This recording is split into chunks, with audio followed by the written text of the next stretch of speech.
ఆయన ఎంత ఆస్తిపరుడు అంటే 12 అరకలు కలిగిన ఆసామి.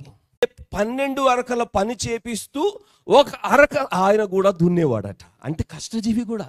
గతంలో కొంచెం క్యాలిక్యులేషన్ చేసి ఆ దినాల్లో అరకల మీద దున్నినప్పుడు ఎన్ని ఎకరాలు ఉంటాయి అంచనా వేస్తే ఒక 40 ఎకరాలు రావచ్చు. ఏమండి, 40 ఎకరాల ఆసామి, హల్లెలూయా, 40 ఎకరములు కలిగిన వాడు ఏం చేశాడో తెలుసా? దేవుడు నిన్ను కోరుకున్నాడని దుప్పటి వేసాడు అంతే. Praise the Lord. వెంటనే పరిగెత్తుకొని వచ్చి, అయ్యా మా తల్లిదండ్రులకు చెప్పి వాళ్ళకి ముద్దు పెట్టి వాళ్ళకి చెప్పి వచ్చేస్తాను.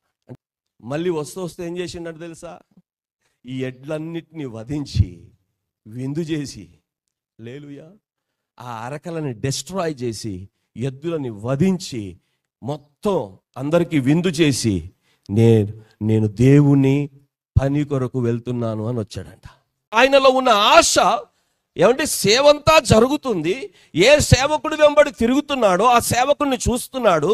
అసలు ఈ ఏలియా పిలవగానే ముందు ఇవన్నీ డిస్ట్రాయ్ చేయాలని ఎందుకు అనిపించింది? డిస్ట్రాయ్ చేయాల్సినవి చెయ్యకుండా నీవు దేవుని పని కానీ సేవకు కానీ క్రైస్తవ్యానికి కానీ నీలో డిస్ట్రాయ్ అవ్వాల్సిన ఇవ్వకపోతే నీవు వెంబడించడం సాధ్యపడదు. Praise the Lord. కొందరు అవే పాపపు ఆలోచనలు, పాపపు తలంపులు. కొందరు ఏమంటే వాళ్ళు మార్పు చెందరు. ప్రభు వద్దకు వస్తే ఖచ్చితంగా తీసేసుకున్నాల్సినవి తీసుకోవాలి, విడిచిపెట్టాల్సినవి విడిచిపెట్టాలి. అందరి వల్ల ప్రవర్తించడానికి అవకాశం మనకు లేదు.